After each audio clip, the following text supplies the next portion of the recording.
2024년도 여름 스킨케어 루틴 바로 시작하겠습니다. 자, 이 표를 저와 같이 하나하나 채워가면서 이야기를 나눌 텐데요. 작년에 겹치는 설명들이 있는 것들은 다 배제할 거고요. 새롭게 소개된 제품들, 그다음에 효능들 위주로 제가 제품을 쫙 정리해 드릴 겁니다. 여름에 피부가 유난히 더 빨리 늙는 이유를 제가 3가지로 나누어서 근거 자료와 함께 말씀을 드렸고요.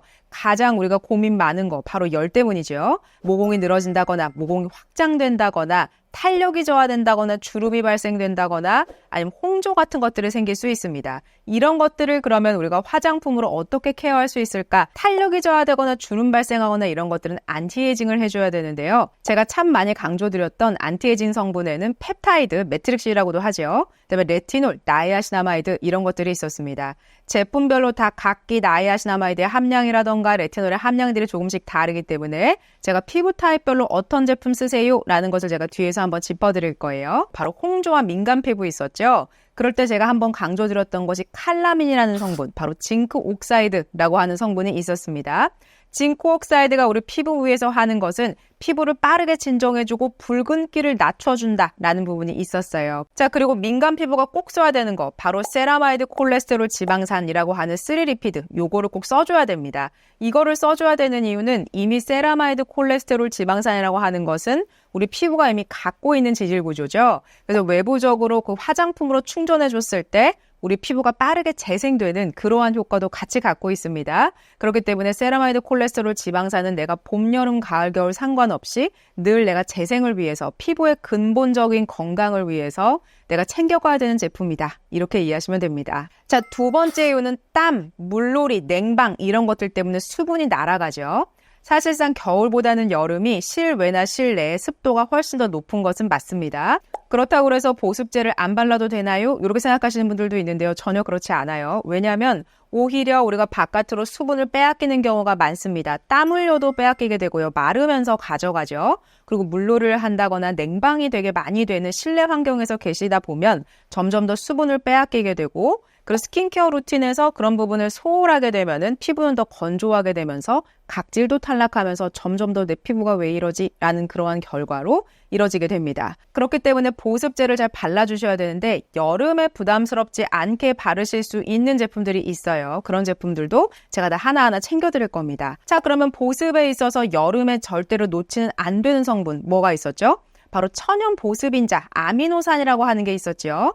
그리고 세라마이드 콜레스테롤 지방산 또 나옵니다. 이거는 100번 강조해도 지나치지 않은 성분이에요. 이 성분이 잘 들어가 있는 제품을 바르는지 꼭 점검해 보시고 제가 이미 과거에 세라마이드 콜레스테롤 지방산 어떻게 잘 골라야 되는지 설명해 드린 적이 있습니다. 그래서 그 중에서 제품을 고르셔도 돼요. 그러나 제가 오늘은 별도로 다 한 번씩 찝어 드릴 겁니다. 그리고 또 여름에 꼭 써야 되는 것은 글리세릴 그루코사이드, 바로 트레할로스라고 하는 수분 통로를 열어서 수분을 콸콸콸콸 넣어주는 그러한 성분도 함께 발라주시는 것이 중요합니다. 자, 그리고 여드름이나 지성 피부는 땀, 이렇게 피지 분비되기 때문에 더더욱더 트러블이 더 많이 발생되는 그러한 계절이기도 하죠. 자, 그러면 여드름이나 지성 피부는 어떤 성분 발라야 될까요? 작년에 겹치지 않은 성분들 하나 추가된 것이 있었습니다. 바로 살리실릭 애시드, 바하라는 거예요. 그래서 클렌저에서 저는 바하 쓰고 있는데요 라고 해도 괜찮지만 토너나 아니면 세럼 단계에서 바하 성분이 들어간 걸 사용하시게 되면 피지 컨트롤도 되고 항염도 되고 진정도 되고 여드름까지 컨트롤을 해주니까 지성이나 여드름성 피부다라고 했을 때 여름이 되면 이러한 성분들을 함께 추가해서 써주시는 게 중요합니다. 자, 그리고 피부의 재생은 필수입니다. 여름 같은 경우에는 열기뿐만 아니라 땀, 피지 여러 가지 요인들로 인해서 피부가 스트레스를 굉장히 많이 받고 있기 때문에 피부를 재생하는 성분들을 발라주시는 건 굉장히 중요합니다. 제가 늘 강조했었던 4가지 성분이 있었어요. 세라마이드 콜레스테롤 지방산과 EGF, 판테놀, 병풀 추출물 이런 게 있었죠. 그러나 이거를 2가지로 나누어서 이제 보실 수 있어야 됩니다. 2가지의 기작들은 조금씩 달라요. 세라마이드 콜레스테롤 지방산과 EGF는 우리가 이미 갖고 있는 인자들입니다. 그래서 이것을 화장품으로 해서 외부에서 충전해준다라는 의미로 쓰는 것이 세라마이드 콜레스테롤 지방산과 EGF라고 보시면 돼요. 왜냐하면 나이가 들면 들수록 점점 더 줄어들기 때문에. 그렇죠? 그리고 나이가 좀 있으신 분들은 제가 콜레스테롤의 함량이 조금 더 높은 걸 쓰시는 게 좋습니다 라고도 말씀을 드렸어요. 그래서 피부가 좀 더 탄력이 떨어지는 부분을 막아주고 그리고 노화가 되는 것들을 조금 더 지연시켜주는 것이 바로 콜레스테롤의 역할이라고도 말씀을 드렸습니다. 자, 그런데 뒤에 있는 병풀 추출물이나 판테놀은 그러면 앞에와 판테놀과 뭐가 다르나요? 다 재생인데요. 라고 했을 때 판테놀이나 병풀 추출물이 하는 방식은 외부의 성분이 피부에 침투돼서 좀 치유해주는 역할을 한다라고 보시면 됩니다. 그래서 비판텐 연고도 상처 났을 때 치유해주죠. 특히 우리가 이거를 아가들한테 참 많이 발라주는데 약처럼 쓰인다라고 이해하시는 게 좀 더 낫습니다. 그리고 병풀 추출물도 마찬가지로 상처가 났을 때 쓰이는 경우가 많지요. 그래서 병풀 추출물 그 자체만 쓰시는 것보다는 병풀 정량 추출물을 쓰시는 게 좋고 화장품에 들어가는 함량의 최대치는 제가 1%라고 말씀드렸어요. 그래서 가능하시다라고 하면은 트러블이 좀 자주 일어나요? 라고 하시는 경우에는 병풀 정량 추출물이 들어간 거 보시고 또 그 함량을 확인하시는 게 중요합니다. 자, 여름에 피부가 더 빠르게 늙는 세 번째 이유는요, 바로 자외선입니다. 우리가 이 자외선 때문에 생기는 결과가 제일 싫어하는 게 가장 많이 들어있습니다. 기미나 색소 침착, 그리고 주름 같은 것들이 모두 다 이 자외선 때문이다 라고 해도 과언이 아닐 겁니다. 그래서 광노화를 예방해주는 가장 처음에 떠오르는 성분은 바로 L-아스코빅 애시드였어요.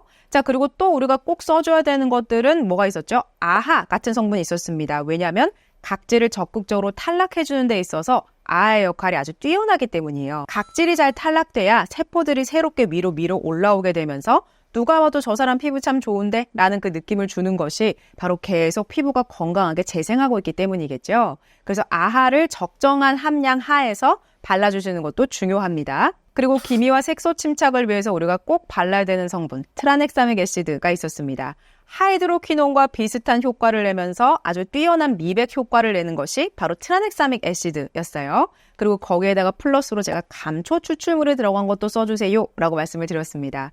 그래서 기미와 색소 침착이 고민이신 분들은 제가 과거에 한번 루틴을 아주 디테일하게 잡아드렸지만 여름에 쓰기에 괜찮은 제품들로 제가 한 번 더 갖고 왔기 때문에 오늘 끝까지 살펴보시면 어떤 제품을 써야겠다라는 것들이 머릿속에 쫙 정리가 되실 겁니다. 자, 마지막은 자외선 때문에 꼭 발라야 되는 것이 항산화예요. 항산화 제품 꼭 발라주셔야 돼요. 특히나 40대 이상이라면 항산화 제품 꼭 바르시고 L-아스코빅 애시드, 순수 비타민C 안 맞는 분들도 항산화 제품은 꼭 바르셔야 됩니다.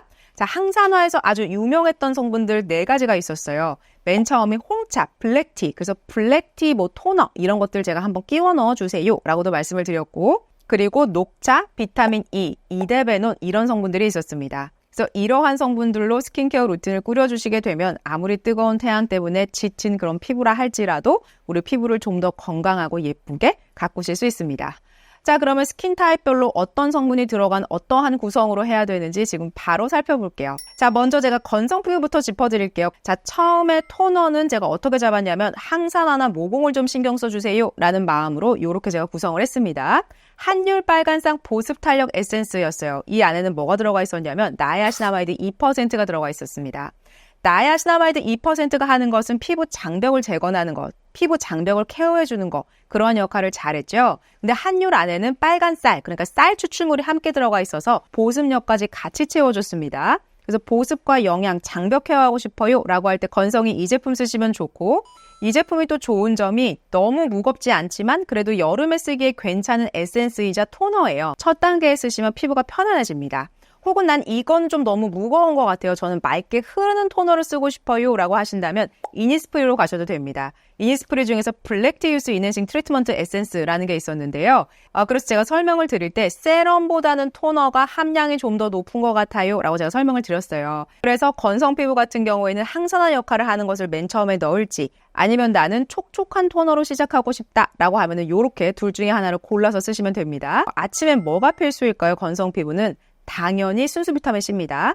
순수 비타민C는 제가 작년부터 강조했었던 것이 제가 이것도 함량별로 소개를 해드렸고 처음부터 너무 높은 걸 쓰시면 좀 따가워요 라고 느끼실 수가 있기 때문에 저함량부터 올라가시는 게 조금 더 안전하긴 합니다. 피지오겔 같은 경우에는 순수 비타민C가 6% 정도 들었죠. 피지오겔로 시작해서 스킨스티컬즈 이렇게 넘어가시면 돼요. 아침엔 그렇게 쓰시고 요거까지 바르시면 좀 가벼운데 이런 느낌 드실 수 있어요. 그랬을 때 넘어가는 게 이제 펩타이드에 대한 것을 사용하시면 됩니다.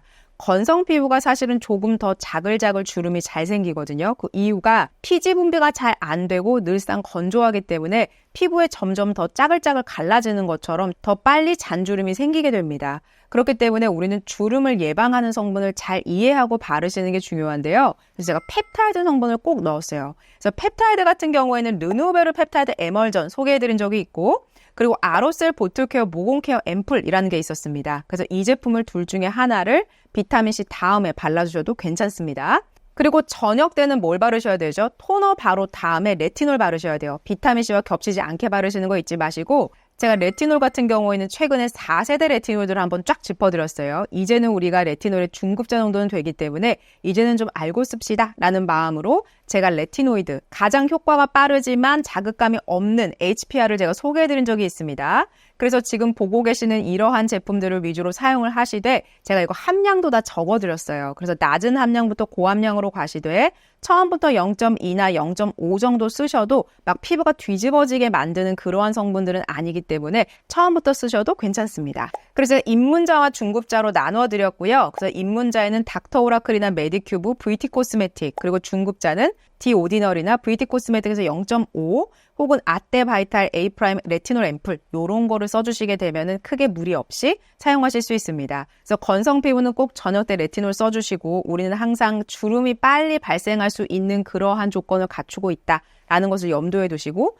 안티에이징 케어에 많이 신경 쓰셔야 됩니다. 그리고 여름에 우리 제일 중요한 거 바로 보습이죠. 근데 겨울에 썼던 보습 크림을 지금 바르게 되면 좀 텁텁해요, 답답해요 이렇게 느낄 수 있습니다. 특히나 아침에 그렇게 두꺼운 크림을 바르게 되면 너무 답답한데요 이렇게 느끼실 수 있거든요. 그럴 때는 로션으로 넘어가시면 됩니다. 저는 크림은 가능하시다면 세라마이드 콜레스테롤 지방산이나 판테놀이 들어간 걸 쓰셨으면 좋겠어요. 왜냐면 피부가 계속 재생하고 보호받고 보습해주고 이러한 역할들을 매일매일 피부가 케어를 받는 것이 궁극적으로 볼 때 피부 자체가 좀 건강해진다 이런 느낌을 받을 수가 있어서 저는 세라마이드 콜레스테롤 지방산을 가장 괜찮다라고 생각하고 넣었고요. 에스트라 중에서 아토베리오 365 로션이 있습니다. 크림도 있지만 로션이 있어요. 그래서 로션 제형이 지금 계절에 바르기에 딱입니다. 그리고 에스트라 중에서 아토베리오 로션 MD가 있어요. MD는 병원에서 처방받아야 해서 사실 수는 있는데 온라인에도 많이 파시더라고요. 그래서 거기 중에서 하나 고르시면 되고 이 두 가지의 가장 큰 차이점은 스쿠알란이 있냐 없냐 이 차이입니다. 그리고 MD 로션이 조금 더 무거운 것 같은데 라는 느낌이 들어요. 왜냐하면 스쿠알란 때문에. 그래서 그렇게 두 가지를 골라서 쓰시고 그냥 끝 마무리하셔도 됩니다. 근데 저는 조금 더 안티에이징 케어하고 싶어요 라고 하면 이제 매트릭실 크림으로 마무리하셔도 괜찮아요. 이런 경우가 있을 수 있습니다. 저는 세라마이드 콜레스테롤 지방산이 안 맞아요 라고 할 때는 웰라주 리얼 히알루로닉 100이라는 크림도 제가 소개해드린 적이 있어요. 제가 이거는 작년 크림 영상에서 소개를 해드리기는 했는데 이 제품은 제가 겨울에는 지성이 쓰세요 라고 설명을 드렸습니다. 건성이 지금 같은 계절에 쓰시기에 괜찮아요. 그리고 이 안에는 히알루론산, 그러니까 천연 보습 인자가 들어가 있기 때문에 훨씬 더 피부 속에 깊숙이 수분을 꽉 머금고 있는 그러한 역할을 해주기 때문에 건성은 이렇게 해서 마무리하셔도 괜찮습니다.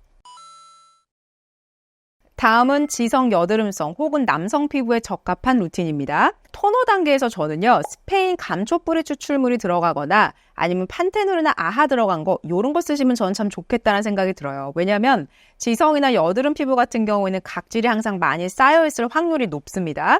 주기적으로 각질 제거를 해주시는 건 이러한 피부에는 중요해요. 그랬을 때 제가 너무 고함량이 아니면서 매일 쓰기에 괜찮은 제품을 이치스킨을 소개해드린 적이 있어요. 토너 패드.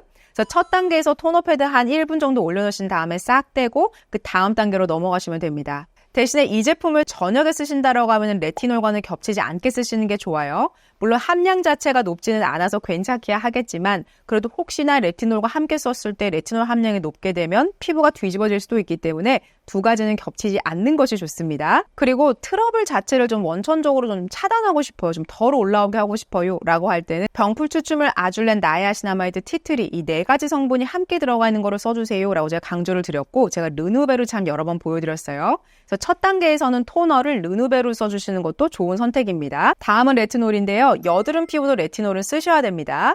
근데 여드름 피부인데 저는 여드름 자국, 그러니까 짜고 나서 좀 자국 같은 게 생길까 봐 걱정이에요 라고 할 때는 스트라이벡틴 쓰시는 게 낫습니다. 왜냐면 스트라이벡틴 안에는 거의 0.1%에 가까운 레티놀이 들어있으면서 동시에 비타민C 유도체가 거의 10% 가까이 들어가 있어요. 그래서 비타민C 유도체가 하는 역할이 미백해주는 그런 역할도 함께 있으면서 동시에 레티놀의 역할을 해주기 때문에 각질 탈락도 해주면서 주름 개선도 해주면서 동시에 기미와 색소 침착을 함께 컨트롤할 수 있는 비타민C 유도체가 함께 들어가 있어서 저는 스트라이벡틴이 약간 좀 여드름 짜고 난 자국들 때문에 좀 고민이다 라고 할 때는 저는 그 제품을 좀 더 추천을 드립니다. 그러나 여드름 자체가 아주 심각하지 않고 드문드문 전 트러블이 올라옵니다 라고 할 때는 제가 여드름 피부에 알맞는 그런 레티노이드를 설명해 드린 적이 있었어요. 하나는 닥터 오라클 앰플이었고요. 다른 하나는 VT 코스메틱의 시카레티에이 에센스 0.1%를 제가 추천드린 적이 있습니다. 그래서 요거 세 가지 중에서 내가 어떤 부분이 조금 더 고민인지 판단하신 다음에 선택하시면 됩니다. 자, 그리고 여드름 피부도 항산화 꼭 해주셔야 돼요. 왜냐하면 우리는 피지 분비가 많기 때문에 우리가 왜 피부가 거뭇거뭇하게 되는 것이고 또 노화가 되는 것인데 산화가 되는 것을 막아주려면 피지를 컨트롤해야 되고 그리고 이미 피지가 계속 분비되어 있는 이 상황에서 피부가 산화되어 있는 것을 막아주는 역할을 해주는 성분을 넣어줘야 되는데 여드름이나 지성 피부 같은 경우에는 더더욱더 피지 분비 때문에 항산화 제품을 꼭 발라주셔야 됩니다. 제가 추천드린 제품 중에서 지성이나 여드름 피부가 쓰면 좋겠다라고 했던 첫 번째 제품은 바로 원싱이었어요. 원싱 앰플 안에는 녹차 추출물이 들어가 있습니다. 그래서 녹차 추출물이 하는 역할은 여드름을 좀 줄여주는 그러한 역할을 하기 때문에 이 세럼을 쓰셔도 괜찮습니다. 대신에 이 세럼은 약간 끈적거림이 있어요. 그래서 가능하시다라고 하면은 레티놀 다음에 저녁에 쓰시는 걸 저는 좀 더 추천드립니다. 그 르누베르 토너 쓰시고 스트라이백틴 쓰시고 그다음에 항산화 제품 중에서 VT나 원싱을 쓰셔서 마무리를 하셔도 괜찮습니다. VT 레디언스 앰플 같은 경우에는요. 나야시나마이드가 5% 들어가 있었죠. 그리고 항산화 특허 성분이 들어가서 폴리테놀이라는 성분이 들어가 있어서 항산화하고 싶다라고 할 때 이 제품 쓰시면 됩니다. 이 두 가지 중에서 아주 큰 차이점은 물론 성분상에 물론 다른 점도 있겠지만 제형이 굉장히 달라요. 그래서 저는 좀 두꺼운 제형 쓰고 싶어요 라고 하면은 원싱으로 가시면 되고 전 얇게 쓰고 싶습니다 라고 하면은 VT 쓰시면 됩니다. 순서는 레티놀 먼저 쓰시고 나서 VT 쓰시면 되고 VT 제형 자체가 또르륵 떨어지는 맑은 제형이기 때문에 만약에 레티놀이 크림 타입으로 쓰신다면은 VT를 먼저 쓰신 다음에 쓰시면 됩니다. 레티놀과 함께 쓰시니까 당연히 저녁 때 쓰시는 게 맞고 아침에는 레티놀 제외하고 세럼만 골라서 사용하시면 됩니다. 마지막은 크림인데요. 르누베르 중에서 스파 크림이 있었어요. 바로 이 안에 병풀 정량 추출물 1%가 들어가 있었어요. 그래서 지금 굉장히 잘 맞는 크림이 있다면 르누베르 스파 크림을 살짝 덜어서 같이 섞어서 얼굴 전체에 발라주셔도 괜찮습니다. 대신에 병풀 정량 추출물의 함량이 조금은 희석이야 되겠지만 그래도 트러블이 많이 올라온다거나 여드름 때문에 고민을 하시는 것보다는 여드름을 근본적으로 좀 치유해주는 게 중요하니까 병풀 정량 추출물이 들어간 것을 사용하시는 것도 굉장히 중요한 포인트입니다. 그래서 르누베르에는 스파 크림이 있고 일반 크림이 있어요. 그래서 두 가지의 차이점은 병풀 정량 추출물 1%가 있냐 없냐 이 차이입니다. 만약에 병풀 추출물만 전 따로 쓰고 싶다. 병풀 정량 추출물이 좀 소량 들어가도 난 요런 구성으로만 쓰고 싶다라고 할 때는 닥터자르트 쓰시면 됩니다. 닥터자르트 시카페어 크림이야말로 여름에 보습제로 쓰기에 딱이에요. 너무 무겁지 않고 너무 텁텁하지 않고 너무 오일리하지 않아서 저는 오히려 지성이나 중복합성 피부가 쓰셨을 때 만족하시면서 쓰실 수 있는 크림이다 라고 말씀드리고 싶습니다. 다음은 기미와 색소 침착이 고민인 피부인데요. 꼭 써야 되는 성분이 있었어요. 레티놀이라던가 트라넥사민 게시드라던가 이런 게 좀 정해져 있었습니다. 그러면 토너 단계에서 여름에는 어떤 게 쓰는 게 가장 좋을까요? 바로 이츠스킨이에요. 아하가 들어가 있고 스페인 감초 추출물이 들어가 있는데 스페인 감초 추출물이 하는 가장 큰 역할은 바로 미백입니다. 그래서 미백의 역할을 해주기 때문에 이것과 더불어서 아하를 같이 쓰니까 이미 피부 표피에 남아있는 멜라닌 색소들을 조금 더 빨리 탈락시켜주겠구나 이렇게 이해하시면 돼요. 저는 이 제품을 추천을 드리고 그 다음은 이제 비타민C 써주셔야 됩니다. 기미와 색소 침착이 비타민C를 쓰는 가장 큰 이유는 광노화에 의해서 결국에는 기미가 올라왔기 때문에 우리가 순수 비타민C를 쓰면서 차단해주는 것은 멜라닌 공장 가동하는 것 자체를 막아주는 역할을 하는 것이 바로 순수 비타민C의 역할이기 때문에 기미와 색소 침착이 한번 올라왔다면 더 자주자주 올라오지 않도록 좀 더 철저하게 스킨케어 루틴을 하시는 것이 중요합니다. 그래서 기미와 색소 침착이 고민이라면 좀 높은 함량을 쓰셔도 저는 괜찮다는 생각이에요. 그래서 순수 비타민C의 15% 정도로 쓰시는 게 좋고 제가 추천드렸던 제품은 스킨스티컬즈, 닥터 디퍼런트, 그다음에 코스알렉스 이 정도가 있었습니다. 그래서 금액대가 다 다르기 때문에 내가 어떤 것을 쓰는 것이 좀 더 도움이 되겠느냐라는 부분을 판단하셔서 고르시면 됩니다. 다음은 레티놀입니다. 자, 레티놀은 기미와 색소 침착이라면 어떤 거 쓰셔야 될까요? 당연히 스트라이백틴입니다. 자, 이유는 제가 앞에서 설명을 드렸고 근데 저는 레티놀을 처음 씁니다 라고 할 때는 뭘 쓰면 될까요? 바로 프리메라의 비타티놀 쓰시면 됩니다. 왜냐하면 이 안에 순수 비타민C가 아주 높은 함량은 아니지만 저함량이라도 들어가 있어요. 그래서 레티놀을 쓰실 때 중요한 것은 저함량이 들어갔다라고 할지라도 서브로 어떠한 성분이 들어갔느냐를 보시는 것도 중요합니다. 똑같은 제품을 발라도 레티놀만 작용하는지 다른 제품들이 어떻게 또 같이 이중으로 도와주는지에 대한 것을 점검하셔서 제품을 고르시는 게 중요해요. 그래서 저는 처음 써보는데 기미와 색소 침착이 고민이에요 라고 할 때는 프리메라의 비타틴을 쓰시면 됩니다. 자, 그리고 여기까지만 쓰면 사실 피부가 너무 바짝 마른다, 너무 좀 건조하다라는 느낌 들어요. 그래서 하나 더 세럼을 레이어 하셔도 괜찮습니다. 기미와 색소 침착이 꼭 써야 되는 성분은 트라넥사믹 애시드, 이거나 나이아시나마이드 꼭 써주세요 라고 말씀을 드렸습니다. 그리고 두 가지를 설명을 드렸어요. 하나는 넘버즈인 5번 세럼 말씀드렸습니다. 이 안에는 나이아시나마이드 5%, 트라넥사믹 애시드 이런 게 들어가 있었어요. 또 하나는 로벡틴 비타잡티 세럼인데요. 이 두 가지의 가장 큰 차이점은 나이아시나마이드 5%가 들어가 있는 것은 동일한데 로벡틴 비타잡티 세럼에는 2단계와 3단계를 차단해주는 알부틴과 에틸 아스코빌에텔이 함께 들어가 있습니다. 이것은 미백 기능성 성분인데요. 미백 기능성 성분 함량만큼 많이 들어가 있는 건 아니지만 그래도 나이아시나마이드 말고 다른 그 부가적인 성분들이 전부 다 미백을 돕는 성분들로만 이 제품은 이루어져 있다. 이렇게 보시면 됩니다. 이 제품 같은 경우에는 제가 다음 주에 마켓과 광고와 함께 옵니다. 그래서 굉장히 좋은 혜택으로 오니까 이 부분은 참고를 해주시고 그리고 제가 또 강조드렸던 제품은 넘버즈인의 5번 세럼이었어요. 그쵸? 이 제품 같은 경우에는 나이아시나마이드 5%와 트라넥사믹 애시드가 들어가 있었습니다. 그래서 이미 기미와 색소 침착이 많이 올라와서 없애고 싶다, 고민이다 라고 할 때 트라넥사믹 애시드가 내 피부에서 어떻게 작용하는지에 대한 부분을 이 제품을 가지고 한번 점검해 보실 수가 있습니다. 그래서 난 좀 예방하는 차원, 내가 좀 희미하게 올라오고 있다 라고 할 때는 로벡틴 비타잡티로 가시는 게 낫고 난 좀 이미 기미와 색소 침착이 올라와 있어서 좀 걱정이다 라고 할 때는 넘버즈인 5번이 낫습니다. 그러나 효과나 이런 것들은 기미의 정도, 그다음에 원인에 따라서 조금씩은 다르기 때문에 직접적으로 내가 피부에 써보고 어떤 것들이 조금 더 잘 맞는지에 대해서 판단하신 다음에 고르시는 게 좋습니다. 자, 그 다음은 크림인데요. 크림은 두 갈래로 갈립니다. 자, 트라넥삼산을 쓰시는 게 중요한데요. 만약에 넘버즈인을 썼다라고 하면은 굳이 더마팩토리의 트라넥삼산 6% 크림을 쓰실 필요는 없겠지요. 그런데 로벡틴 비타잡티를 썼다라고 하면은 트라넥사믹 애시드가 부족한 상황이기 때문에 그럴 때 크림에서 보충해 주시면 됩니다. 만약에 넘버즈인 5번을 선택하신 분들은 크림은 재생크림으로 가주시면 되는데요. 마찬가지로 세라마이드 콜레스테롤 지방산을 써주시는 게 좋고 에스트라 아토베리어 로션이나 아니면 MD 로션 써주시는 게 좋고 아니면 스킨 스티컬즈 트리플 리피드도 제가 소개해드린 적이 있었습니다. 여기에는 세콜지라고 하는 게 4% 들어가 있었죠. 그래서 굉장히 높은 함량으로 들어가 있고 겨울에 쓰기엔 좀 가벼운데 여름에 쓰기에는 괜찮은데 라는 느낌이 드는 그런 크림입니다. 그래서 여름에 재생크림 대용으로 쓰시면 됩니다. 그러면 기미와 색소 침착인 피부가 도대체 왜 재생크림을 써야 되나요? 이런 부분 중요하시죠? 자, 재생크림을 써야 되는 이유는 우리가 멜라닌 색소를 빨리 탈락시켜야 새로운 세포들이 올라오면서 우리가 밝은 피부를 유지를 할 수가 있겠죠. 그래서 지금 우리가 쓰고 있는 것들이 레티놀도 조금 고함량을 쓰는 것 같고 순수 비타민C도 고함량을 쓰고 있지요. 그렇기 때문에 마지막에 우리가 발라주는 크림 같은 경우에는 피부가 좀 편안하게 해주고 재생하게 해주고 보습해주고 이러한 것들을 발라주시는 게 중요합니다. 그래서 튼튼한 피부 혹은 트라넥삼산 같은 게 잘 맞는 피부는 그런 걸 느끼지 못하지만 우리가 어쨌든 기능성 제품들을 지금 계속 써주고 있기 때문에 크림만큼은 재생을 해주시는 게 중요합니다. 그러면 40대 노화 피부는 어떤 거 써야 될까요? 자, 첫 번째 제품부터 조금 제가 비싼 제품을 넣었는데요. 바로 프레쉬의 블랙티 토너입니다. 이건 에센스이기도 한데요. 제가 여쭤보니까 블랙티가 2.6% 정도 들어가 있다라고 말씀을 주시더라고요. 그래서 꽤나 높은 함량이 들어가 있어서 첫 단계에서 조금은 촉촉한 이러한 에센스로 시작해 주셔도 됩니다.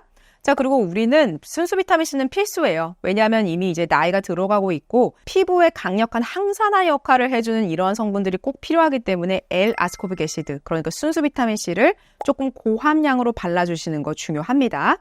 그리고 제가 노화 피부다라고 하면 제가 최근까지 설명드렸던 게 바로 아이오페였어요. 그래서 아이오페에 0.12% 정도 되는 것을 발라주시는 게 좋다. 그러나 이 제품은 사람에 따라서 피부가 뒤집어지거나 까질 수 있어요. 그렇기 때문에 0.015%로 내려가셔서 사용하시다가 4세대 레티노이드로 넘어가시면 됩니다. 물론 0.1%까지는 4세대 레티노이드가 들어가 있지만 HPR의 함량이 어느 정도인지 알 수 없기 때문에 제가 기존에 설명드렸던 다른 레티노이드 4세대 제품을 써보신 다음에 넘어오셔도 괜찮습니다. 다음은 펩타이드인데요. 자, 펩타이드의 효과는 제가 뭐라고 말씀드렸냐면 피부의 안티에이징, 주름을 개선하는 효과가 있는데 그 이유는 뭐냐면 펩타이드는 다른 성분들과 함께 썼을 때 더 시너지가 난다라고 설명을 드렸습니다. 그렇기 때문에 펩타이드를 나이가 든 피부가 꼭 써야 되는 이유는 다른 제품들과 함께 쓰면서 다른 성분들이 좀 더 피부 위에서 너를 띨 수 있도록 도와주는 그런 성분이기 때문에 펩타이드가 들어간 것을 잘 골라서 쓰시는 게 중요합니다. 그리고 펩타이드는 가장 중요한 것은 피부의 침투력 기술력을 무엇을 썼냐라는 것이 가장 중요했었죠. 그래서 제가 말씀드린 게 여러 가지 중에서 노화 피부가 좀 투자해서 쓸만한 게 좋은 게 뭘까라는 부분에서 바로 르누베르 제가 에센스를 말씀드렸습니다. 단 이 제품은 너무너무 비싼데요. 발라보면 이게 왜 좀 다르다라는 느낌은 아마도 아실 겁니다. 근데 만약에 이 제품이 저는 좀 부담스러운데요 라고 할 때는 울트라 V의 이데베논 에센스가 있었어요. 그래서 이거는 일제와 이제를 섞어서 쓰셔야 되는데 이데베논도 마찬가지로 침투력이나 이런 것들이 중요한데 이 제품은 이제가 밑에서 쫙 이데베논이 올라오죠. 그렇기 때문에 산화되거나 이런 것들을 걱정하실 필요 없이 제품을 잘 사용하실 수 있습니다. 그래서 보통 이거 한 병은 7일 조금 넘게 쓰는 것 같아요. 쭉쭉 짜서 쓰시면 이데베논 앰플로 겸용해서 써보시는 것도 좋습니다. 다음은 크림인데요. 자, 크림 중에서도 콜레스테롤의 함량이 높은 거 쓰시는 게 진짜 중요했죠. 그래서 다른 재생크림보다 콜레스테롤 함량이 높은 제가 스킨 스티컬즈를 가져왔습니다. 그래서 이 제품은 조금 가격은 되지만 그래도 우리는 40대 이상이고 조금 나는 화장품에 관심이 많고 투자할 마음이 있다라고 하면 스킨 스티컬즈의 트리플 리피드 지금 계절에 쓰시기에 아마 딱이다라는 생각이 드실 거예요. 그래서 이거 쓰시고 매트리시 크림으로 마무리를 하시거나 아니면 매트리시 크림으로만 마무리하셔도 괜찮습니다. 왜냐면 매트리시 크림 안에도 세라마이드 콜레스테롤 지방산이 많은 함량은 아니지만 들어가 있어요. 그렇기 때문에 저는 매트리실로만 잘 맞고 그래서 저는 마무리하고 싶습니다. 라고 하면 이걸로 마무리하셔도 괜찮습니다. 마지막은 민감 홍조 피부인데요. 민감하거나 홍조인 그런 피부는 너무 많은 단계를 바르시지 마시고 레티놀이나 순수 비타민C 이런 것들도 싹 다 배제하시고요. 가장 중요한 거는 피부의 근간 자체가 지금 흔들리고 있고 붉어져 있고 다 민감해진 상태이기 때문에 아무것도 하시지 않는 게 좋고 사실상 보습제만 바르는 게 가장 중요합니다. 그리고 이러한 피부의 상태일 때 가장 빠르게 효과를 보는 것이 바로 EGF이기도 합니다. 그래서 EGF를 고르는 방법은 제가 이미 과거의 영상에서 한번 소개를 드렸고요. 자, EGF 중에서 제 생각에는 가장 괜찮다라고 생각했던 것은 EGF 올로지였어요. 그래서 EGF 올로지 요 작은 병 앰플이 있는데 요거를 한 일주일 정도 바르시게 되면은 이미 다 무너져 있는 피부나 민감한 피부인 경우에 빠르게 회복되고 있다라는 것을 아마 잘 느끼실 수 있을 거예요. 혹은 이게 좀 비싸다라는 생각이 드시면 에코팩토리나 스와니코코 제품을 활용해 보셔도 괜찮습니다. 그런데 EGF 자체를 가장 퓨어하게 잘 담은 것은 그 모든 기술력으로 볼 때, 업력으로 볼 때 저는 EGF 올로지다라는 생각이 들었습니다. 그래서 꼭 홍조나 민감 피부가 아니더라도 내 피부 자체가 완전히 뒤집어졌다거나 뭐가 문제가 있다라는 생각이 들면 EGF도 한번 전 경험해 보시는 게 좋다라는 생각입니다. 자, 민감 피부를 위한 마지막 단계는 크림인데요. 사실상 이 크림 하나만 바르셔도 괜찮습니다. 제가 가장 강력하게 추천드리는 것은 바로 세라마이드 콜레스테롤 지방산입니다. 이거 자체가 근간이 이루어져야 사실상 그 다음 단계를 볼 수가 있어요. 그래야지 다른 기능성 성분들을 바를 수가 있습니다. 근데 만약에 세라마이드 콜레스테롤 지방산을 발랐는데도 좀 개선이 안 되는 것 같다라고 한다면 판테놀로 넘어가셔도 괜찮습니다.